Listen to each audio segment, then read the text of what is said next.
విశాఖ జిల్లా పశ్చిమ నియోజకవర్గ 61వ వార్డు జనసేన పార్టీ వార్డు అధ్యక్షులు దొంగ దేవాన్ రాజు గారితో ముఖాముఖిలో ఉన్నాం. నమస్తే సార్. ముందుగా రాష్ట్రంలోని కూటమి పార్టీ ఏర్పాటైనందుకు కంగ్రాచులేషన్స్. థాంక్యూ అండి. ఈసారి ఎన్నికల్లో జనసేన కేడర్ అత్యంత ఉత్సాహంతో పనిచేశారు. ఫలితాలు కూడా వచ్చాయి. దీనిపై మీరు ఎలా ఫీల్ అవుతున్నారు సార్?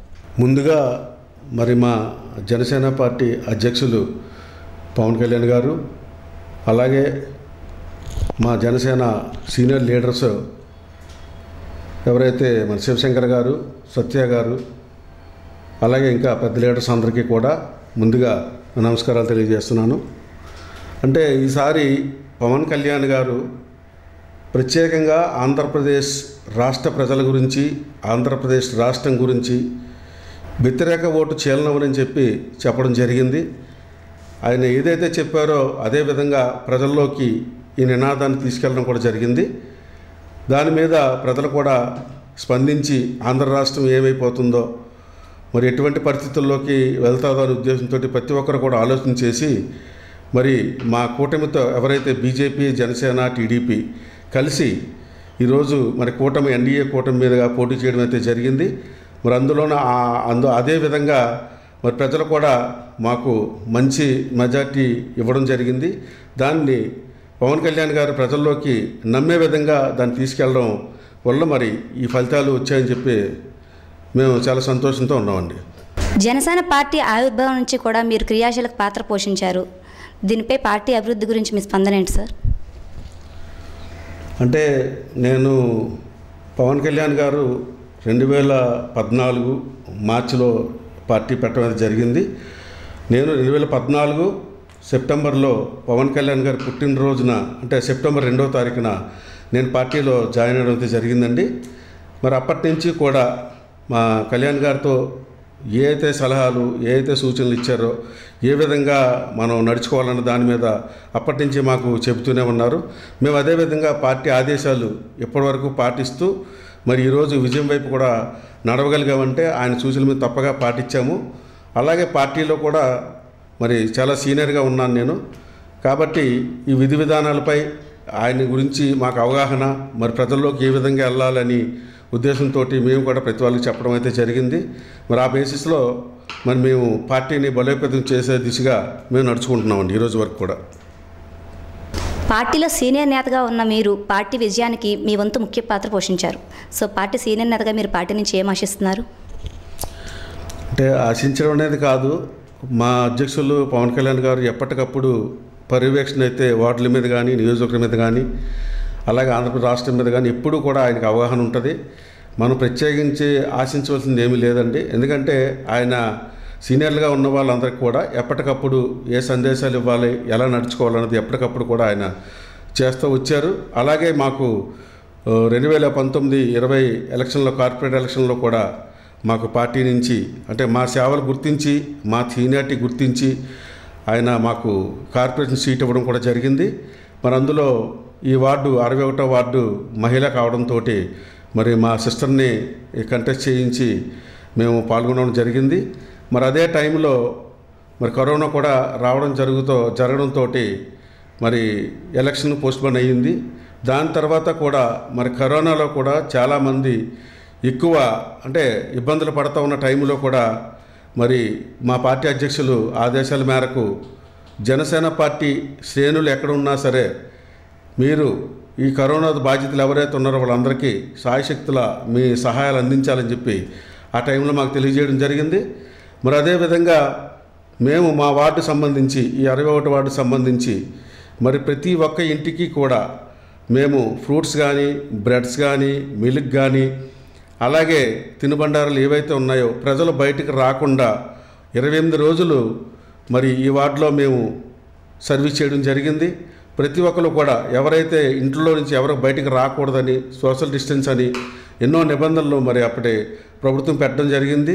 మరి కరోనా నివారణలో భాగంగా మరి ప్రతి ఇంటికి కూడా మీరు ఎవరినైనా అడగవచ్చు, 61వ వార్డులో అందరికీ ప్రతి ఇంటికి కూడా మేము వెళ్ళి సీరియల్ ప్రకారంగా 28 రోజులు మేము కష్టపడి మరి మేము సర్వీస్ చేశాము. అందుకని కళ్యాణ్ గారు ఎప్పటికప్పుడు ఇటువంటి సర్వీసులు, ఇటువంటి సేవా కార్యక్రమాలు ఎవరైతే చేస్తున్నారో వాళ్ళది ఎప్పటికప్పుడు ఆయన దగ్గర ఆ రిపోర్టు మా నాయకుల దగ్గర కానీ, ఆయన దగ్గర కానీ ఇప్పుడు ఉంటుంది. దాన్ని బేస్ చేసుకొని వాళ్ళు మాకు ఆదేశాలు ఇవ్వడం జరుగుతుంది. వాళ్ళ ఆదేశాల ప్రకారంగా మేము నడుచుకుంటున్నాం. ప్రత్యేకంగా ఆశించేది ఏముండదు. ఈ సీనియర్గా ఉన్నందుకు మమ్మల్ని ఎప్పటికప్పుడు ఆయన గుర్తిస్తూ మాకు చేయవలసిన కార్యక్రమాలు ఆయన చేస్తూనే ఉన్నారు. ఆయనకి ఆ విషయంలో మేము ప్రత్యేకంగా ధన్యవాదాలు తెలియజేసుకుంటున్నాం. కొత్తగా పార్టీలోకి వచ్చిన వారి వల్ల మీ సీనియారిటీకి ఏమైనా ఇబ్బంది కలుగుతాయని భావిస్తున్నారా? అంటే కొత్తగా అంటే పార్టీ అనేసరికి చాలామంది రావడానికైతే ఆశిస్తారు. దానివల్ల మాకైతే ఇబ్బంది ఏమి ఉండదు. కాకపోతే మా మీద ఇన్ఛార్జీలు కానీ మా సీనియర్ నాయకులు ఎవరైతే ఉన్నారో వాళ్ళు దీనిపై అవగాహన చేసుకొని సీనియారిటీ ఎవరికి ఉందో వాళ్ళకి ప్రయారిటీ ఇచ్చి మిగతా వాళ్ళు కూడా అదేవిధంగా ప్రయారిటీ ఇస్తే మాకు ఎటువంటి ఇబ్బంది ఉండదని చెప్పి మీకు దీని ద్వారా మీకు తెలియజేస్తున్నాను. మాకు పార్టీలోని చాలామంది రావడానికి ఈరోజు మాకు పార్టీ అధికారంలో ఉంది కాబట్టి చాలామంది రావడానికైతే ఆశిస్తున్నారు. అలాంటి వాళ్ళు మేము ఆహ్వానిస్తాం. కాకపోతే మా సీనియారిటీని గుర్తిస్తూ వాళ్ళకి అందులోని ఏదైనా అవగాహన ఇవ్వాలని చెప్పేసి మేము దానిలోని ఆలోచిస్తూ మరి పార్టీకి మేము తెలియజేస్తాం. ఆ విషయంలో గ్రేటర్ ఎన్నికల్లో పార్టీ నుంచి మీరు కార్పొరేట్గా పోటీ చేయాలనుకున్నారు, కానీ సాధ్యం కాలేదు. అయినప్పుడు కూడా పార్టీకి మీ తరపున ఒక విధేయులుగా మంచి మంచి సలహాలు ఇచ్చి సూచనలు ఇచ్చి ముందు నడిపించారు. దీనిపై మీ అభిప్రాయం ఏంటి సార్? అంటే అప్పటికి మరి అంటే పార్టీ అన్న తర్వాత రిజర్వేషన్స్ ఉంటాయి. అది మహిళా రిజర్వేషన్ అని అలాగే ఎస్సీ రిజర్వేషన్ అని కొన్ని రిజర్వేషన్స్ ఉంటాయి. కాబట్టి మన పార్టీ తాలూకా ఆదేశాలు మనం తప్పు పట్టడానికి ఏమీ లేదు. మరి ఆ రోజున మాకు ఇవ్వడం అయితే జరిగింది. కానీ అది మహిళ అవ్వడం వల్ల మరి మా సిస్టర్ని అది కంటెస్ట్ చేయించి మేము పోటీ చేయించడం జరిగింది. దానివల్ల మరి పార్టీ ఆదేశానుసారం ఏ విధంగా ఉంటాయో మరి ఆ విధంగా మనం తప్పనిసరిగా పాటించాలి. కాబట్టి ఆ విషయాలు మేము పాటించామండి. కరోనా మహమ్మారి విజృంభించిన నేపథ్యంలో మీరు పవన్ కళ్యాణ్ గారి ఆదేశాల మేరకు ఎన్నో సేవా కార్యక్రమాలను చేపట్టారు. దాని గురించి మీరు ఎలా ఫీల్ అవుతున్నారు? అంటే ఈరోజు ఒక సేవా కార్యక్రమాలు సోషల్ వర్క్ కానీ ఎవరైనా చెయ్యాలి అనుకుంటే అది ఒక జనసేన పార్టీలోనే జరుగుతుందండి. ఫస్ట్ నుంచి కూడా మా జన సైనికులు ఏ వార్డులో ఉన్నా ఏ నియోజకవర్గంలో ఉన్నా కూడా జన సైనికుల సహాయం అనేసరికి ముందుగా నిలబడేది జనసేన పార్టీ అండి. మరి మా పవన్ కళ్యాణ్ గారు కూడా అదేవిధంగా ఆయన చేసిన ఎన్నో సేవా కార్యక్రమాలు మనం చెప్పుకుంటే చాలా ఉన్నాయి. అంటే రాజకీయం అంటే సేవ ఆయన ఉద్దేశంతో పార్టీ పెట్టడం జరిగింది. ఏదైనా ఇతర పార్టీలు తప్పు చేసినా ప్రశ్నించడం జరుగుతుంది. మరి అదేవిధంగా మేము కూడా రాజకీయం అంటే సేవా దృక్పథంతో ఆయన ఉన్నారు కాబట్టి ఆయన బాటలో కూడా మరి మేము నడుస్తున్నాం. మరి కౌలు రైతులకు కూడా మరి ఆయన ఆదుకోవడం జరిగింది. అలాగే ఆ రోడ్లు భవనాలు ఏమైనా అనవసరంగా అంటే ఇతర పార్టీల వారు ఏమైనా డిస్టర్బ్ చేసినా సరే దానిలోకి వెళ్ళి ఆదుకోవడం కూడా జరిగింది. అలాగే మరి మహిళలకు ఏదైనా అత్యాచారం జరిగినా ఆదుకోవడం జరిగింది. అలాగే మన రాజధాని రైతుల విషయంలో కూడా ఆయన ముందుకెళ్ళడం కూడా జరిగింది. ఎన్నో సేవా కార్యక్రమాలు మరి పవన్ కళ్యాణ్ గారిని చూసి మరి ఇటువంటి సహాయ కార్యక్రమం మేము కూడా చేయాలనే ఉద్దేశంతో అటువంటి వ్యక్తికి మేము సపోర్ట్ చేయాలనే ఉద్దేశంతో మరి మా సేవాకారులు ఎప్పుడు మేము కంటిన్యూ చేస్తూనే ఉన్నాం ఇప్పటి వరకు కూడా ఆయన స్ఫూర్తితోటే. రాజకీయాలను కాకుండా సామాజిక సేవల్లో కూడా ముందుంటున్నారు. ఉదాహరణకు మొక్కలు నాటడం, ఆలయాలకు విరాళాలు ఇవ్వడం, పేద విద్యార్థులకు పుస్తకాలు పంపిణీ ఇలాంటివి హాబీనా లేదంటే వేరే ఏదైనా దృక్పథంతో చేస్తున్నారా? అంటే ఫస్ట్ నుంచి కూడా మేము పుట్టడం పెరగడం అంతా ఇదే 61వ వార్డు. మరి మా నాన్నగారు కూడా ప్రజలకి చాలా సేవా కార్యక్రమాల్లో ముందుండేవారు. ఆయన నేను దగ్గరగా చూశాను. ఎందుకంటే మా నాన్నగారితో ఎక్కువగా క్లోజ్గా ఉండేవారు మా నాన్నగారు నేను. ఇటువంటి విషయాల్లో ఎప్పటికప్పుడు ఆయన మాకు ఏదైనా మనకి కలిగి ఉన్నప్పుడు 10 మందికి సేవ చేయాలనే ఉద్దేశంతో ఆయన ఎప్పుడు చెప్తూ ఉండేవారు. అదేవిధంగా మరి ఈరోజు కూడా మా వార్డుకు సంబంధించి అంటే 61వ వార్డుకు సంబంధించి మరి గుడులు ఎక్కడున్నా సరే అంటే దీనస్థితిలో ఉన్న గుడులు కానీ కొత్తగా కన్స్ట్రక్షన్ చేసిన గుడులు కానీ ఆ సంఘ సభ్యులు ఆ గుడితాల కమిటీ సభ్యులు మా దగ్గరికి రావడం జరిగింది. అంటే ఫస్ట్ నుంచి ఏరియాలో మనం స్థానికులుగా ఉన్నాం కాబట్టి రావడం జరిగింది. మరి అదేవిధంగా వచ్చిన తర్వాత కూడా మేము ఆ గుడులు సందర్శించి దానికి ఎంత ఖర్చు అవుతుందో అంత ఖర్చు మేము పెట్టి ఈరోజు ఆ గుడులు డెవలప్ చేయడం కూడా జరిగిందండి. చాలా వరకు మా వార్డుకు సంబంధించిన గుళ్ళు అంటే ఇక్కడ మరిడిబొమ్మ టెంపుల్ ఉంది, అలాగే అక్కడ కనకదుర్గ టెంపుల్ ఉంది, అలాగే ఆంజనేయ స్వామి టెంపుల్ ఉంది. ఇలాగా మా వార్డు పరిధిలో సంబంధించిన గుడులన్నింటికి కూడా మేము విరాళాలు ఇచ్చి ఆ గుడులు డెవలప్ చేయడం జరిగింది. ఈరోజు భక్తులు కూడా చాలామంది సంతోషించి దర్శనాలు చేసుకోవడం కానీ 10 నిమిషాలు గుడిలో కూర్చొని ధ్యానం చేసుకోవడం కానీ ఇటువంటి కార్యక్రమాలు మరి చేయడం జరుగుతుంది. మేము ఆ విషయంలో చాలా సంతోషిస్తున్నాము. అలాగే మా వార్డుకు సంబంధించే కాకుండా ఇతర కమిటీల నుంచి కూడా ఎవరైతే కమిటీలో నాయకులు వచ్చినా కూడా వాళ్ళకి కూడా మా శాయశక్తుల మాకున్నంత వరకు మేము హెల్ప్ చేయడం జరుగుతుంది. అది అమలాపురం కావచ్చు, రాజమండ్రి కావచ్చు, అలాగే మన గాజువాక సమతానగర్ సాయిబాబా టెంపుల్ కావచ్చు, ఇలాగా తదితర గుళ్ళు కూడా మేము మా వార్డే కాకుండా ఇటువంటి సేవా కార్యక్రమాలన్నీ ప్రజలకు ఉపయోగపడే విధంగా మేము చేయడం అయితే జరుగుతుందండి. అదొక హాబీ అనేది కాదు, నాన్నగారు దృష్టిలో పెట్టుకొని ఆయన తాలూకా గౌరవాన్ని మేము నిలబెట్టాలనే ఉద్దేశంతో ఇటువంటి కార్యక్రమాలు భగవంతుడు కూడా మాకు సహాయం చేసే మాకు అవకాశం కల్పించారు. కాబట్టి మేము తప్పనిసరిగా ఇక మీదట కూడా అటువంటి సేవా కార్యక్రమాలు ఎప్పుడు కంటిన్యూ చేస్తాం. దానికి స్ఫూర్తిగా మేము పవన్ కళ్యాణ్ గారిని తీసుకుంటాం. రాష్ట్రంలో కూటమి ప్రభుత్వం ఏర్పాటు, జనసేనని అసెంబ్లీలో అడుగుపెట్టడం, పవన్ కళ్యాణ్ గారు ఉప ముఖ్యమంత్రిగా బాధ్యతలు స్వీకరించడం, ఇవన్నీ మీకు ఎలా అనిపిస్తోంది? ఇంకంటే 10 సంవత్సరాలు మా అధినాయకులు కష్టం ఈరోజు మేము చాలా ఆనందంతో ఉన్నాము. ఎందుకంటే 10 సంవత్సరాలు కూడా ఎన్నో అవాకులు చవాకులు చేసి ఆయన ఎన్నో ఇబ్బందులు పెట్టి చాలా విధాలుగా మన గత ప్రభుత్వం చేయడం చేసే కార్యక్రమాలు కానీ అన్నీ తట్టుకొని ఈరోజు అంటే పవన్ కళ్యాణ్ గారిని అంటే మమ్మల్ని కూడా అన్నట్టే మేము భావించి మేము కూడా కొంతవరకు రియాక్ట్ అయ్యి ఆ విషయాల్లోనే మేము చాలా బాధపడ్డాం. ఈరోజు మరి మా అధినాయకుడు ఉన్నతమైన స్థానంలో ఉప ముఖ్యమంత్రిగా మరియు మంత్రివర్యులుగా ఉండడం మేము చాలా జోష్గా చాలా ఆనందంగా మా పార్టీ శ్రేణులు ఈరోజు ఉన్నాయి. మేము సంతోషిస్తున్నామండి. ఇదే కాకుండా ఇంకా పెద్ద పెద్ద పదవులు ఆయన అధిరోహించాలని, ఆంధ్రప్రదేశ్ రాష్ట్రానికి ఆయన సేవలో చాలా అవసరమని మేము భావిస్తున్నామండి. గత ఎన్నికల్లో కేవలం ఒక్క సీటుకే పరిమితమైన జనసేన పార్టీ విజయం ఈరోజు ఎక్కడెక్కడి నుంచి పోటీ చేస్తుంది అన్ని చోట్ల కూడా ఘన విజయం సాధించింది. దీనిపై మీరు ఎలా స్పందిస్తున్నారు? అంటే ఇది ఒక సీటు అనే కాదు, అంటే 2 చోట్ల కూడా కళ్యాణ్ గారు ఆ రోజుల్లో మరి ఓడిపోవడం అయితే జరిగింది. ఏం జరిగినా ఆయన ఆంధ్రప్రదేశ్ రాష్ట్రంలో అంటే రాష్ట్రం బాగా ఉండాలి, ప్రజలు ఆంధ్రప్రదేశ్ రాష్ట్రంలో ప్రజలు బాగుండాలి అనే ఒక ఆలోచనతో ఈరోజు ముందుకు రావడం జరిగింది. 21 సీట్లు ఆయన అనుకునే విధంగా ఆయనకి ఎవరైతే ఇవ్వాలనుకున్నారో వాళ్ళకి ఇచ్చి విజయం వైపు ఆయన అడుగులేశారు.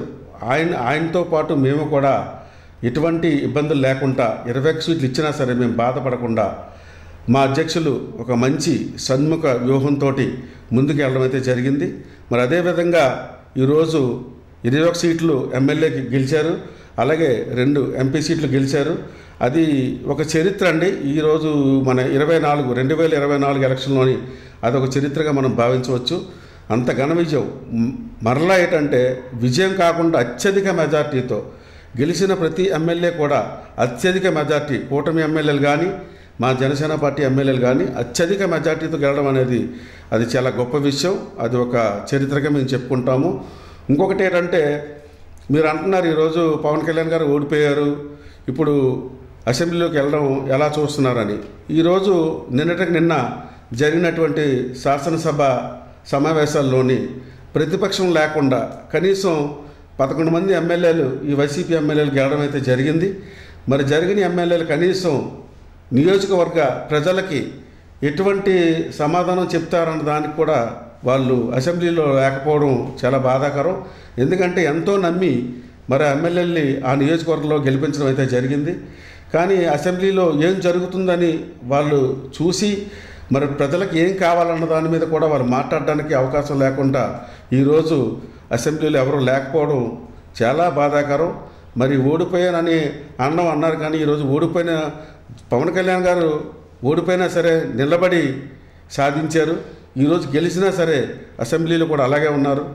ఆయన విజ్ఞతకు కానీ ఆయన తన హుందాతనానికి కానీ మేము ఎప్పుడు ఆయన అనుసరించే ఈ పార్టీలో నడుచుకుంటామని చెప్పి ఈ సందర్భంగా మీకు తెలియజేస్తున్నాం. ఈ విజయాన్ని మీరు ముందుగానే ఊహించారా సార్? ముందుగా ఊహించడం అంటే పవన్ కళ్యాణ్ గారు ఈ 2024 ఎన్నికల్ని ప్రతిష్టాత్మకంగా తీసుకొని మేము ఈ తాలూకా ఎలక్షన్కి జనసేన నాయకులు కానీ కార్యకర్తలు కానీ అభిమానులు కానీ ఎవరైనా సరే ఒక ఛాన్స్ నాకు వదిలేయండి, మీరు మీ వర్క్ మీరు చేయండి, మీ వార్డుల్లో మీరు కష్టపడండి, ఈ తాలూకా మిగతా వర్క్ అంతా నేను చూసుకుంటానని చెప్పడం జరిగింది.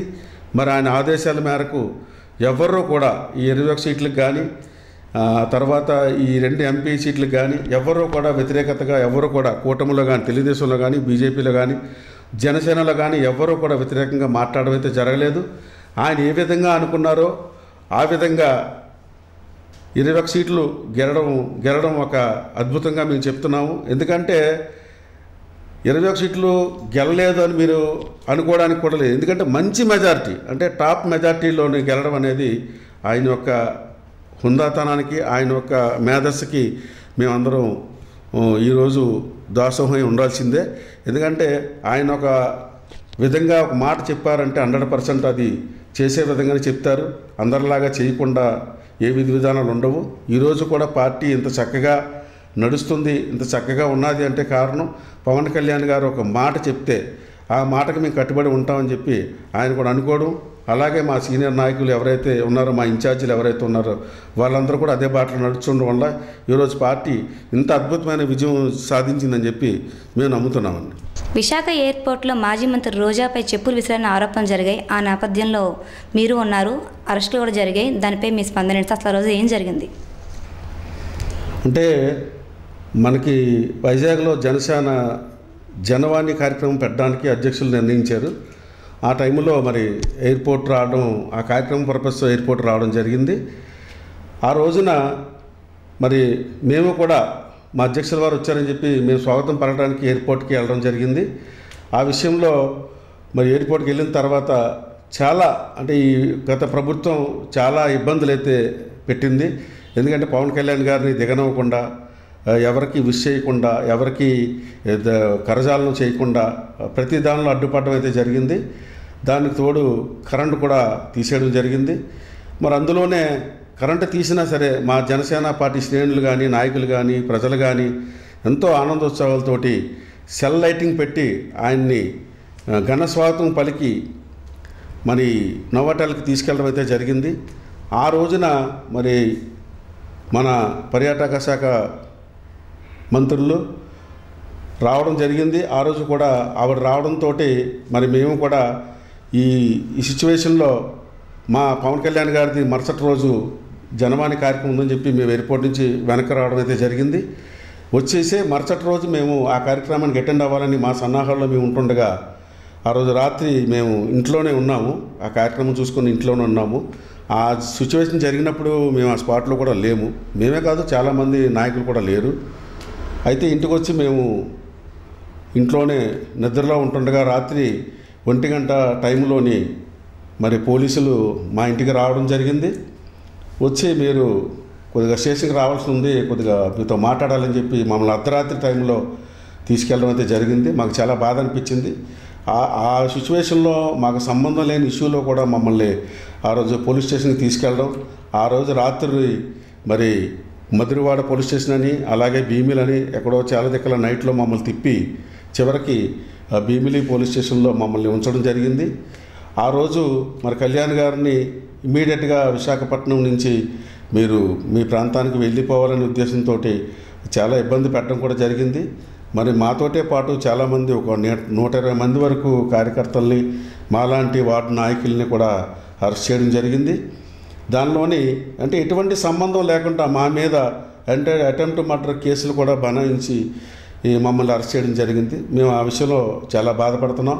ఎందుకంటే మేము ఆ సిచ్యువేషన్కి సంబంధం లేని వాళ్ళకి కూడా అటెంప్ట్ మర్డర్ కేసులు పెట్టడం అనేది చాలా బాధ అనిపించింది. కాబట్టి మా అధినాయకులు ఆ రోజు మా గురించి నిలబడి మమ్మల్ని రిలీజ్ చేసే వరకు కూడా మరి మా అధ్యక్షుల వారు నోవాటెల్ హోటల్లోనే ఉండడం జరిగింది. మాకు రిలీజ్ చేసి ఆ మరుసటి రోజు నైటు కోర్టుకి తీసుకొచ్చి కోర్టులో బెయిల్ ఇప్పించడం జరిగింది. దానిలోని ఈ కార్యకర్తలకు కానీ, జనసేన నాయకులకు కానీ ఎవరికి ఎటువంటి ఇబ్బంది ఉండకూడదని చెప్పి ముందుగా పవన్ కళ్యాణ్ గారు ఆలోచించి ఒక లీగల్ సెల్ కూడా జనసేన పార్టీ నుంచి ఏర్పాటు చేయడం జరిగింది. ఆ లీగల్ సెల్లో మరి మా కార్యదర్శి, మా ఇన్ఛార్జ్ అంగప్రశాంతి గారు, అలాగే అడ్వకేటు రేవతి గారు మరి వీరందరి సమక్షంలోని ఆ రోజు బెయిల్ తీసుకొని ఈ లీగల్ సెల్ ద్వారా మేము బయటకు రావడం జరిగింది. అలాగే మా సీనియర్ నాయకులు కొంతమంది మరి వాళ్ళని అరెస్ట్ చేసి జైలుకి పంపించి రిమాండ్లో కూడా ఉంచడం జరిగింది. దీనికి అందరికీ మేము చాలా బాధపడుతున్నాం. ఏదైనా ఒక మంచి కార్యక్రమం, జనవాణి కార్యక్రమం అనేది జనాల తాలూకా సమస్యలు డైరెక్ట్గా మా అధ్యక్షులు తెలుసుకోవడానికి ఒక మంచి కార్యక్రమం పెడితే మరి ఆనాటి ప్రభుత్వం అలా చేయడం చాలా బాధ అనిపించింది. ఏది ఏమైనా మేము కూడా అందులో అరెస్ట్ అయ్యాము, మేము కూడా బెయిల్ తీసుకొని రావడం జరిగింది. ఇందులో నా తోటి నాయకులు కూడా చాలామంది ఉన్నారు, వాళ్ళందరూ కూడా చాలా ఇబ్బంది పడ్డారు. అయినా సరే మేము పార్టీ గురించి ప్రజల గురించి సేవ చేయాలనుకున్నప్పుడు ఇలాంటివన్నీ కామన్గా జరుగుతాయి అనుకుని సరిపెట్టుకొని మేము ఇంకా ఆ రోజు నుంచి ఇంకా పార్టీ కార్యక్రమాల్లో చురుగ్గా పాల్గొనడం అయితే జరుగుతూ ఉంది. మా తోటి నాయకులు కూడా అందరూ కూడా ఈరోజు పార్టీకి 100% సపోర్ట్ చేయడం జరుగుతుంది.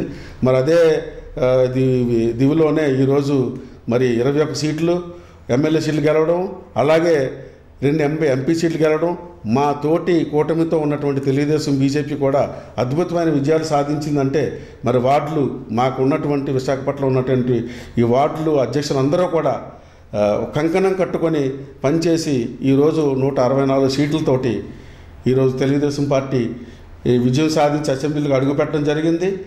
దాని ఫలంగా మన నారా చంద్రబాబు నాయుడు గారు చాలా సీనియర్ ముఖ్యమంత్రి ఈరోజు ముఖ్యమంత్రిగా ప్రమాణ స్వీకారం చేయడం, అదే పందాలోని మా పవన్ కళ్యాణ్ గారు అధ్యక్షులు ఉప ముఖ్యమంత్రిగా 5 మంత్రి పదవులతోటి ఈరోజు ఆయన ఉన్నతమైన స్థానంలో ఉండడం మాకు చాలా సంతోషం. ఎందుకంటే ఇటువంటి అన్నీ కూడా మేము మైండ్లో పెట్టుకోలేదు. మా అధ్యక్షుల వారు ఏది చెప్తే అది మేము పాటించుకొని ఇప్పటివరకు కూడా పార్టీలో కొనసాగుతూ ఉన్నాం. 61వ వార్డు జనసేన పార్టీ అధ్యక్ష పదవి మీకు అధిష్టానం ఇచ్చిందా, లేదంటే కనుక ఎవరైనా రికమెండేషన్ వల్ల వచ్చిందండి? అంటే మా పార్టీలోని ఎక్కువ శాతం మాకున్నటువంటి సీనియర్ నాయకులు ఎవరైతే ఉన్నారో మేము చేసే సేవా కార్యక్రమాలు 100% వాళ్ళకి తెలుసు. అంటే ఏ కార్యక్రమం చేసినా మా నాయకులు మేము పిలుచుకొని వాళ్ళ సమక్షంలో కార్యక్రమాలు చేస్తాం కాబట్టి వాళ్ళ సమక్షంలో చేస్తున్నాము. అలాగే వాళ్ళు మా తాలూకా సేవలు, మా తాలూకా విధి విధానాలు, మా తాలూకా స్థానికతను అన్నింటినీ గుర్తించి మరి మా అధిష్టానానికి చెప్పడం అయితే జరుగుతూ ఉంది. అదేవిధంగా మాకు మా నాయకులు ప్లస్ మా అధిష్టానం కూడా ఎవరో చెప్పారు కదా అనే కాకుండా ఆయన దగ్గర ఉన్నటువంటి డేటా ప్రకారంగా మరి ఆయన మనకి ఈ అధ్యక్ష పదవి అయితే అధిష్టానం నుంచే ఇవ్వడం అయితే జరిగిందండి. మొత్తం ఈ 93-94 మంది ఉన్నారు, ఎవరైతే ఉన్నారో వాళ్ళందరికీ కూడా అధిష్టానం నుంచే మాకు డైరెక్ట్గా ఒక నోటిఫికేషన్ ద్వారా మాకు ఈ అధ్యక్ష పదవి రిలీజ్ చేయడం అయితే జరిగిందండి. దానికి మేము మా నాయకులకి అలాగే మా అధ్యక్షులకి కూడా మేము కృతజ్ఞతలు తెలియజేసుకుంటున్నాం. 61వ వార్డు నుంచి మీరు అధిష్టానానికి ఎటువంటి సూచనలు ఇచ్చి ఇక్కడ ఉన్న సమస్యలను పరిష్కరిద్దాం అనుకుంటున్నారు? ముందు ఏదైనా సమస్యలు వస్తే ఎలా ఎదుర్కోవాలనుకుంటున్నారు? మీరు ఎటువంటి ఇక్కడ అభివృద్ధి చేద్దాం అనుకుంటున్నారు? అంటే మేము ఇక్కడ పుట్టడం కూడా మేము ఇక్కడే కాబట్టి 100% ఈ 61వ వార్డుకు సంబంధించిన సమస్యలు అయితే ఎప్పటికప్పుడు మేము అధిష్టాన దృష్టికి తీసుకెళ్తున్నాము, మా నాయకుల దృష్టికి తీసుకెళ్తున్నాము. సాధ్యమైనంత వరకు మేము చేయగలిగిన కార్యక్రమాలన్నీ కూడా వార్డులో మేము స్వతహాగా చేస్తున్నాము.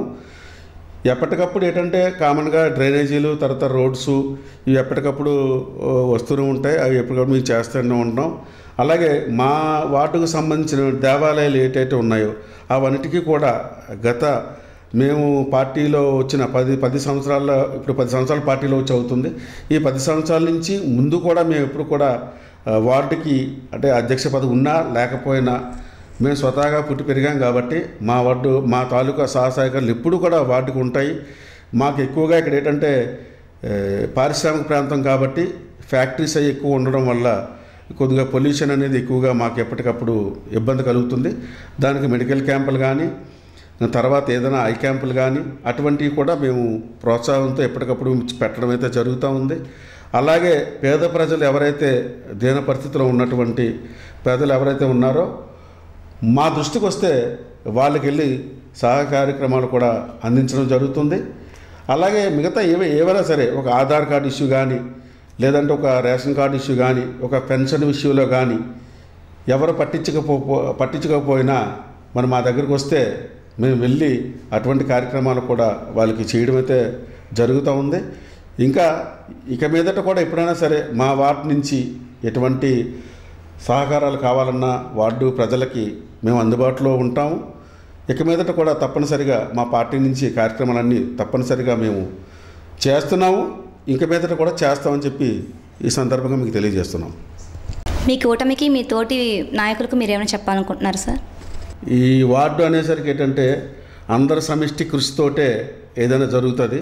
కాకపోతే ముందుండి మనం నడిపిస్తున్నాము, అలాగే నాకు సహకరించినట్టు వీర మహిళలు కానీ, జనసేన నాయకులు కానీ, అలాగే జన సైనికులు కానీ, అభిమానులు కానీ, ఎవరికైనా సరే అందరూ సహకారాలతోటే మేము ప్రతి దానిలోని ఈ తాలూకా విజయాలు మేము సాధించగలుగుతున్నాము.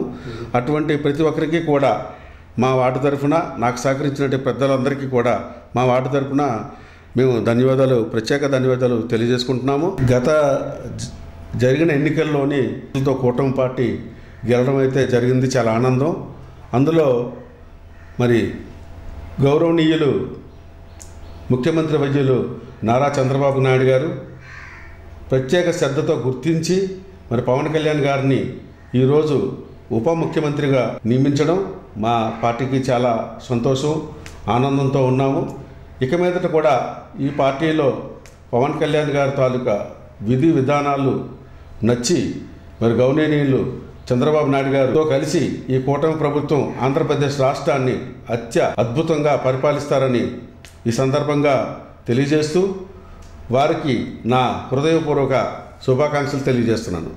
అదేవిధంగా మరి ఈ రోజున 2024 ఎలక్షన్లో మా కూటమి తరఫున గెలిచినటువంటి ప్రతి తెలుగుదేశం, బీజేపీ, జనసేన అభ్యర్థులు ఎమ్మెల్యేలుగా గెలిచిన ప్రతి వాళ్ళకి కూడా మా 61వ వార్డు తరఫున అలాగే మా తరఫున విజయోత్సవ శుభాకాంక్షలు మై టీవీ ద్వారా నేను తెలియజేస్తున్నాను. సో విన్నారుగా, దేవాన్ రాజు గారు ఇప్పటివరకు ఆయన ఎదుర్కొన్న సమస్యలు, ఆయన అభిప్రాయాలు, ఇప్పటివరకు పార్టీకి ఆయన అందించిన సేవలు అన్నిటి గురించి కూడా మనకి వివరంగా తెలియజేశారు. So thank you so much sir. మీ విలువైన సమయాన్ని మా మై టీవీకి అందించినందుకు, అలాగే మీ యొక్క విజయానికి సంబంధించిన విషయాలను కూడా మాకు క్లుప్తంగా వివరించినందుకు చాలా చాలా థ్యాంక్స్ సార్. Thank you.